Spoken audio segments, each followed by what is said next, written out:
again, the par amount is stated there on top in the middle column at 343.7. Backing out capitalized interest and cost of issuance, we're looking at net proceeds of roughly about $311.6 million, and these will go toward paying the tax refunds that are in arrears. And so essentially what we're saying is that on the column on the right, you see the blue down there at $38.4 million. What we're saying is once we get these tax refund monies out, once we pay that off, we are now eligible to receive $30 million in the ACTC reimbursements, and John Camacho has the specifics for that. Now you can't get those reimbursements until the tax refunds are paid. So I mean it's A before B, and so essentially when you take the $38.4 million balance and you back out the 30, we're left with about $8.4 million in unpaid tax returns. John, this is to pay past due refunds.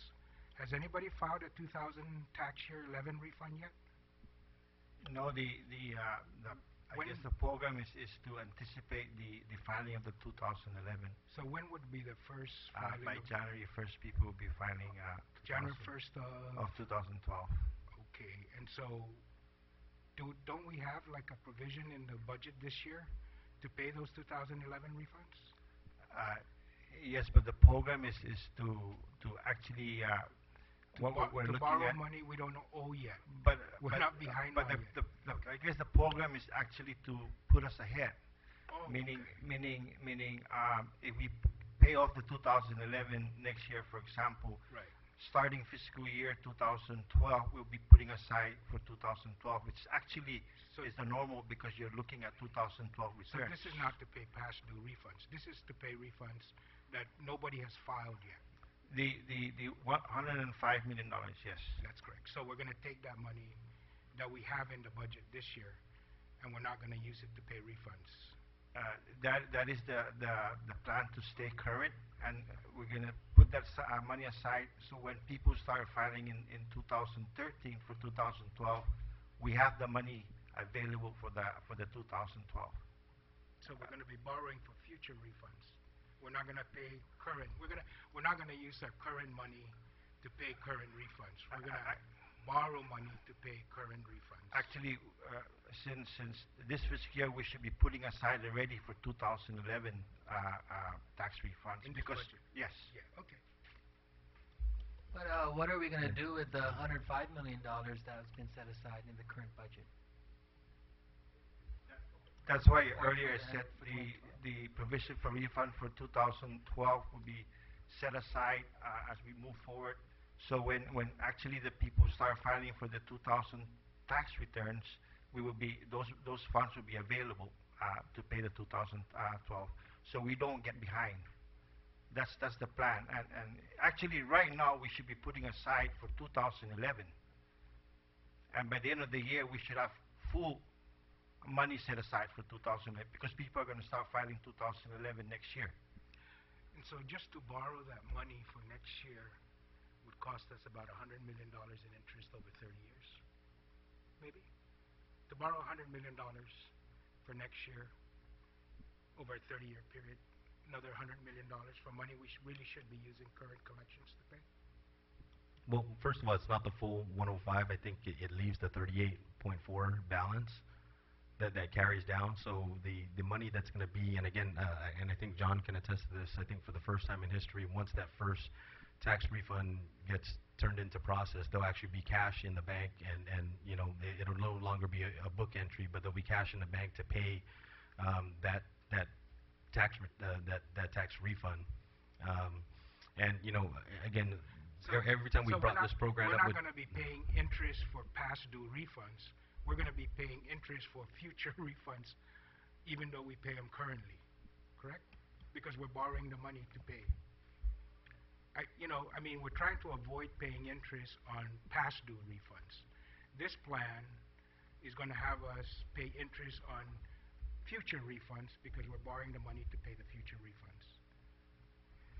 Just so that maybe the homeowners can identify, using Senator Ben's analogy of the homeowner with his mortgage, you mean to tell me you're borrowing money to pay for your mortgage payment for 2012, so that with your income that you received during 2012, you can go to Macau and gamble, you can go to Disney World, with the money that you would have paid your mortgage in 2012, but you're going to be paying 8 or 9% on what you're currently paying only 4% for? I think that's a cash flow consideration, and I'll turn it over to Benita. I know, but I'm trying to understand why you're borrowing money at more than the 4% that you're currently paying, so that you can have that money free next year, so that you can do other things that you want to do. That additional 4% interest doesn't quite compute with me. I have problems with that. Just so the next year we can travel and go every month to the States or to Europe or someplace, we're going to borrow and make sure that we have money in the bank so that we can pay our mortgage all next year. I can have it at the bank so that they can start drawing it down because it's sitting there.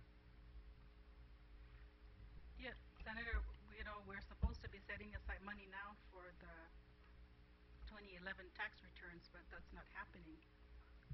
We don't have enough cash to do that. We're paying prior year refunds.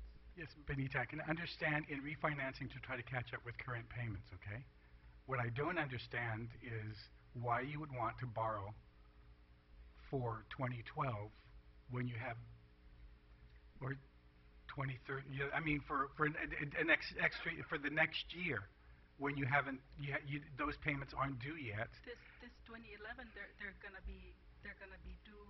They're going to be due, and using the mortgage analogy that I was trying to make earlier, it's like you going out and borrowing, say your mortgage payment is $3,000 a month, borrowing $36,000 so you can put it in a TCD at the bank, so the bank can start drawing it down during the year. You'll have $36,000 next year to fly around and do whatever you want to do. But by the time we're done with this bond, this is going to be closed like in December, and they're going to start filing their 2011 return next January, February. But the budget that we currently have, or at least proposed, even with the governor's original 145, has a tax refund set aside, right? There's always has been tax refund set aside, but we've never been successful in paying the tax refunds, and that's the reason why we accumulated this much tax liability right now. But last year we set aside $101 million in the last fiscal year, and we paid out $101 million. I know, I understand, it isn't for that current year, but we did set aside $100 million, and we paid $100 million in refunds. Well, you received the make work tax. I mean, the make work pay tax credit was received. Yes. And that was one of the major reason why they were able to pay that much. But if you take all those funds out, there's not going to be much left. I understand. That is going to be taken from the general fund. Right. I understand that, and that's why we gave. It makes a big difference. And that's why we gave the governor the additional money that he asked for in the supplemental budget, because he said, "Here's the revenues. They're real. I'm going to go collect them, and I can use this to run operations."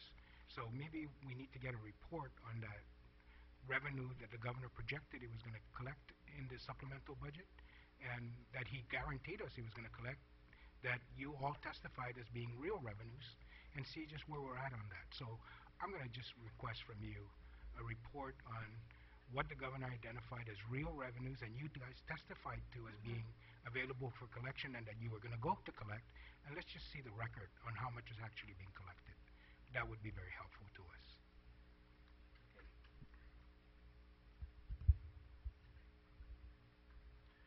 Okay, moving on. So that brings us to, again, with our program, the $8.4 million balance. And, again, this is sort Carl, of the... can you just, isn't $12 million part of the regular revenues, and you can't count that against that 38, John? And the ACTC?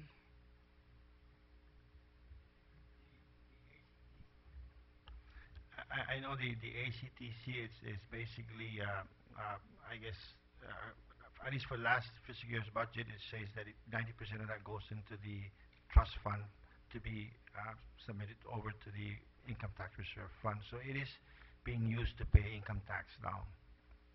But I'm saying $38 million is not new revenue, and you're counting it as new revenue being available, because part of the revenue projections is, I think 12 million of that is regular revenue and not additional reimbursement. So in other words, that entire 38 is not revenue on top of the projections. The projections included $12 million of ACTC funds. At least that's how I remember the budget was passed and the calculations that were done in the previous budget.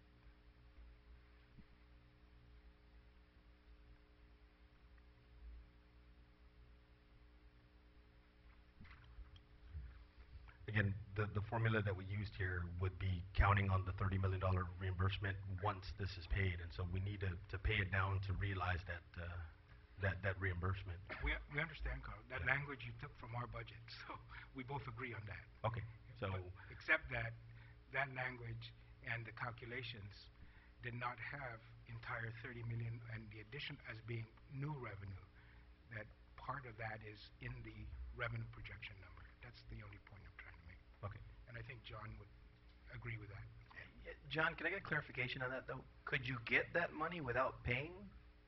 You can't get the reimbursement without. No, the MOU agreement between the government of Guam, DRT, and the IRS is that by law we get reimbursed on the additional child tax credits. Right. So whatever we pay, if you notice when you are eligible, there's a line there on the bottom for prepayment credits Right. of additional child tax credit. So every time we pay that particular return, every quarter we run a report and then we submit it to, and we get reimbursed. So we're not receiving that revenue now because we're not paying taxes, basically. That is correct. That's why the anticipated is pretty huge. If we have this $311 million go into the pot, so when we pay down the liability, then we get reimbursed. Right. So you make that bulk payment, you drop that in, then you get that back in. That is revenue, though, because it's matching what you paid off. Yes, but John, you want to explain that in terms of which is the reimbursable amount and which portion would be revenue and which portion would be a Well, pass-through? Well, it goes back by fiscal year, because you're looking at all these years. This is our going way back. You know, these things, they go by fiscal. And I think Ben and what's his name, the chief of staff, made a presentation on where those revenues are supposed to be coming in. I think that's where Senator Pangilinan is coming in. Yeah, because we're going to reconcile this, but I just want to understand it. Yeah. But the fact remains is that when we make that request, we're gonna receive that money. Right. That's the ending. But it's impossible to do unless you pay those refunds. That is correct. Okay. I just wanted to clarify that point. Okay, so on to the last slide. Again, this shows that that with the provisions for 2012 and 13 at 105 and 109 million dollars respectively, with that 8.4 million dollar carryover, again, the provisions will basically make that a wash, and we just have that 8.4 in front of us to address. And you know, again, we can address this in a number of different ways. I mean, there's possibility for you know, future financing. There's areas for you know, additional savings and budget. There's possible you know, revenue increases down the line. The bottom line is that, you know, we've got some time for this program to kick in.